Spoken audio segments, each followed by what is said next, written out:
P K Kannada channel ಸ್ನೇಹಿತರೆ, ನಮ್ಮ ಚಾನಲಲ್ಲಿ ನಿಮಗೆ ಇಷ್ಟ ಆಗುವಂತಹ ಒಂದು ಹುಡುಗಿಯರ ಪ್ರೊಫೈಲ್ಗಳು ಬರುತ್ತೆ ನೋಡಿ. ನೀವು ಅವ್ರನ್ನ ಮದುವೆ ಆಗ್ಬೋದು ಅಥವಾ ಫ್ರೆಂಡ್ಶಿಪ್ ಕೂಡ ಮಾಡ್ಕೊಳ್ಬೋದು. ಸೊ ನಾನೆನ್ನೆ ಒಂದು ಪ್ರೊಫೈಲ್ ಬಿಟ್ಟಿದ್ದೆ, ಅದರಲ್ಲಿ ಆಲ್ರೆಡಿ ಒಬ್ಬ ಹುಡುಗ ಸಿಕ್ಕಿದ್ದಾನೆ ನೋಡಿ. ಇವತ್ತು ಬಂದು ಅಮೃತ ಅಂತಕ್ಕಂಥವ್ರು ಪ್ರೊಫೈಲ್ ಕಳಿಸಿದ್ದಾರೆ. ಇವರ ಬೇಸಿಕ್ ಇನ್ಫಾರ್ಮೇಷನ್ ಏನಂತೆ, ಹುಡುಗ ಯಾವ ರೀತಿ ಇರಬೇಕು ಅಂತ ಹೇಳಿದ್ದಾರೆ ಅಂತ ಹೇಳ್ತಾ ಹೋಗ್ತೇನೆ. ಸೊ ಹೆಸರು ಅಮೃತ, ಅವರು ಪ್ರಸ್ತುತ 26ರ ವಯಸ್ಸಿನವರು. ನೋಡೋದಕ್ಕೆ ಏನು ಕೂಡ ಸಮಸ್ಯೆ ಇಲ್ಲ ಸ್ನೇಹಿತರೆ, ದುಂಡು ಮುಖ ಹೊಂದಿದ್ದಾರೆ. ಅವ್ರ ಫೋಟೋ ಕೂಡ ನಾನು ತೋರಿಸ್ತಿದ್ದೀನಿ, ನೋಡ್ಕೊಂಬಿಡಿ ಫೋಟೋದಲ್ಲೂ ಕೂಡ ಯಾವ ರೀತಿ ಕಾಣಿಸ್ತಾರೆ ಅಂತ. ಶಿಕ್ಷಣ ಬಂದುಬಿಟ್ಟು PUC ಓದಿ ಇವಾಗ ಬಿಟ್ಟಿದ್ದೇನೆ. ಮುಂದೆ ಓದಬೇಕು ಅನ್ನೋ ಒಂದು ಆಸೆ, ಹಂಬಲ ಎಲ್ಲನೂ ಕೂಡ ಇವಾಗ ಕಾಡ್ತಾ ಇದೆ ನನಗೆ. ಆದರೆ ನನಗೆ ಅದರ ಬಗ್ಗೆ ಗೊತ್ತಾಗ್ತಿಲ್ಲ, ಅಂದರೆ ಇವಾಗ ಹೆಂಗೆ ಮುಂದೆ ಓದಬೇಕು, ಏನು ಮಾಡಬೇಕು ಅಂತ ಗೊತ್ತಾಗ್ತಿಲ್ಲ. ಸೊ ಮದುವೆ ಆದರೆ ನನ್ನ ಗಂಡ ನನಗೆ ಸಪೋರ್ಟಿವ್ ಆಗಿ ಬೆನ್ನೆಲುಬಾಗಿರ್ತಾನೆ, ಹಾಗಾಗಿ ಒಬ್ಬ ಒಳ್ಳೆಯ ಹುಡುಗನ್ನ ತಿಳಿಸಿ ಅಂತ ಹೇಳಿದ್ದಾರೆ ಸ್ನೇಹಿತರೆ. ಸೊ ಅಮೃತ 26ರ ವಯಸ್ಸಿನವರು, ನೋಡ್ಕೊಳ್ಳಿ, ಚೆನ್ನಾಗಿದ್ದಾರೆ ಸ್ನೇಹಿತರೆ, ದಪ್ಪದಾಗಿದ್ದಾರೆ. ಆ್ಯಂಡ್ ಅವ್ರಿಗೆ ಇದೇ ರೀತಿ ಹುಡುಗ ಬೇಕು ಅಂತ ಹೇಳಿದ್ದಾರೆ. ನಾನು ಓದೋಕ್ಕೆ ನೀವು ಸಪೋರ್ಟಿವ್ ಆಗಿ ನನಗೆ ಬೆಂಬಲವಾಗಿ ನಿಲ್ಲಬೇಕು. ಅಂದರೆ PUC ಇವಾಗ ಮಾಡಿ 2 ವರ್ಷ 3 ವರ್ಷ ಗ್ಯಾಪ್ ಆಗಿಬಿಟ್ಟು ಮನೆಯಲ್ಲಿ ವಾಸವಾಗಿರ್ತಕ್ಕಂಥ ಇವರು ಮುಂದೆ ಹೆಂಗಪ್ಪ ಒಂದು ಜಾಬ್ ತೆಗೆದುಕೊಳ್ಬೇಕು ಅಂತ ಆಸೆ ಪಡ್ತಿದ್ದಾರೆ. ಅದು ನಿಮ್ಮ ಮೂಲಕ ಅವರಿಗೆ ಕೊಡಿಸಿ ಅಂತ ಹೇಳಿರೋದು. ನಾನು ನಿಮಗೆ ದುಡ್ಡು ಕೊಡ್ತೀನಿ, 10 ರಿಂದ 15 ಲಕ್ಷ ರೂಪಾಯಿ ದುಡ್ಡು ಕೊಡ್ತೀನಿ ಅಂತ ಹೇಳಿದ್ದಾರೆ. ಸೊ ನನ್ನನ್ನು ನೀವು ಮದುವೆ ಆಗ್ತೀನಿ ಅಂದರೆ ನನ್ನ ಆಸ್ತಿ ಎಲ್ಲನೂ ಕೂಡ ನಿಮ್ಮ ಹೆಸರಿಗೆ ಬರೆದುಬಿಟ್ಟು ಕೊಡ್ತೀನಿ ಅಂತ ಹೇಳಿದ್ದಾರೆ.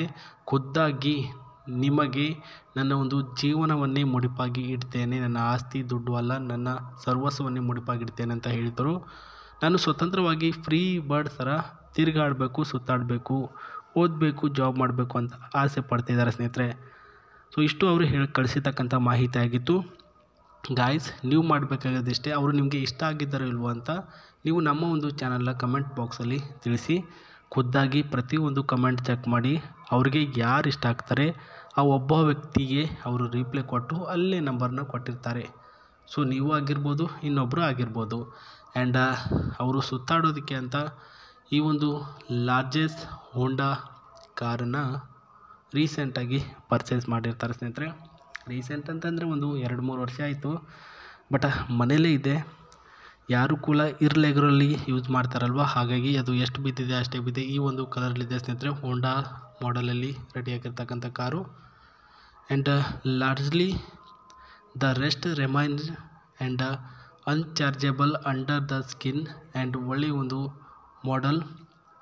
ಆ್ಯಂಡ್ ಈ ಒಂದು ಫ್ರಂಟಲ್ಲಿ ಇರ್ತಕ್ಕಂಥ ಸೀಟ್ ಏನು ನೋಡ್ತಿದ್ದೀರಾ, ಆ ಒಂದು ಸೀಟಲ್ಲಿ ಅತಿ ಹೆಚ್ಚಿಗೆ ಒಂದು ಕೆಪಾಸಿಟಿಬಲ್ ಆ್ಯಂಡ್ ಆ್ಯಡೆಡ್ ಫ್ಯೂಚರ್ಸ್ಗಳು ಎಕ್ಸ್ಟ್ರಾ ಆ್ಯಡ್ ಮಾಡಿದ್ದಾರೆ. ಆ್ಯಂಡ್ 2.0 ಲೀಟರ್ ಪೆಟ್ರೋಲ್ ವಿತ್ 250 HFTಯಲ್ಲಿ ಇರ್ತಕ್ಕಂಥದ್ದು. Properly diesel variant and extra ಒಂದು ಪೆಟ್ರೋಲ್ ವೇರಿಯಂಟ್ ಕೂಡ ಆಪ್ಷನ್ ಅವೈಲೇಬಲ್ ಇದೆ ಅಂತ ತಿಳಿಸಿದ್ದಾರೆ. ಸೊ ಇದು ನಮಗೆ ಫ್ರಂಟ್ ಸೈಡಲ್ಲಿ ಕಾಣ್ತಕ್ಕಂಥ ವ್ಯೂ. ಈ ಕಡೆ ಬರೋದಾದರೆ ಪ್ರಸ್ತುತ 2 ಫೋಟೋಸ್ಗಳನ್ನು ನೀವು ನೋಡ್ಕೊಳ್ಬೋದು. ಇದು front seat, back side seat and back side 2 seat availability ಇದೆ. ಈ ಕಡೆ ಇನ್ನೊಂದು ಪ್ಯಾಸೆಂಜರ್ ಕೂತ್ಕೊಳ್ಳುವಂತಹ ಲೆಫ್ಟ್ ಸೈಡ್ ಸೀಟ್ ಕೂಡ ಇರ್ತಕ್ಕಂಥದ್ದು. ಆ್ಯಂಡ್ ಇಲ್ಲಿ ನೋಡ್ಕೊಳ್ಬೋದು, ಅಷ್ಟೇ ಚೆನ್ನಾಗಿ, ಅಷ್ಟೇ ಸ್ಮೂತಾಗಿ ಇದರ ಒಂದು ರೆಸ್ಪಾನ್ಸಿಬಿಲಿಟಿ ಜೊತೆಗೆ ರೆಸ್ಪ್ರೆಸೆಂಟಿವ್ ಕೂಡ ಇದೆ. ವೆರಿ ಲಾರ್ಜೆಸ್ಟ್ ಆಗಿರ್ತಕ್ಕಂಥ ಈ ಒಂದು ಹೋಂಡಾ ಕಾರನ್ನು ಅವ್ರ ಹತ್ರ ಪರ್ಚೇಸ್ ಮಾಡಿಬಿಟ್ಟು ಆ್ಯಕ್ಟಿವ್ ಆಗಿ ಇಟ್ಕೊಂಡಿದ್ದಾರೆ ಅಂತ ತಿಳಿಸಿದ್ದಾರೆ ಸ್ನೇಹಿತರೆ. ಆ್ಯಂಡ್ ನೋಡ್ಕೊಳ್ಬೋದು, ವೆರಿ ಎಕ್ಸ್ಪೆನ್ಸಿವ್ ಆಗಿರ್ತಕ್ಕಂಥ ಕಾರು ಕೂಡ ಇರ್ತಕ್ಕಂಥದ್ದು. ಸೊ ನೀವು ಮಾಡಬೇಕಾಗಿದ್ದಷ್ಟೇ, ನಿಮ್ಮ ಒಂದು ಅನಿಸಿಕೆಗಳನ್ನು ಕಮೆಂಟ್ ಬಾಕ್ಸಲ್ಲಿ ತಿಳಿಸುವ ಮೂಲಕ ಅವರು ಇಷ್ಟ ಆಗಿದ್ದಾರಲ್ವೋ ಅಂತ ನೀವು ತಿಳ್ಕೊಳ್ಳಿ. ಮತ್ತು ನಿಮಗೂ ಕೂಡ ಇದೇ ರೀತಿ ಹುಡುಗಿ ಇರಬೇಕು ಅಂದರೆ ನಮ್ಮ ಚಾನಲ್ನ ಸಬ್ಸ್ಕ್ರೈಬ್ ಮಾಡೋದನ್ನು ಮರಿಬೇಡಿ ಅಂತ ಹೇಳ್ತಾ ಮತ್ತೆ ಸಿಗ್ತೀನಿ. ಬಾಯ್.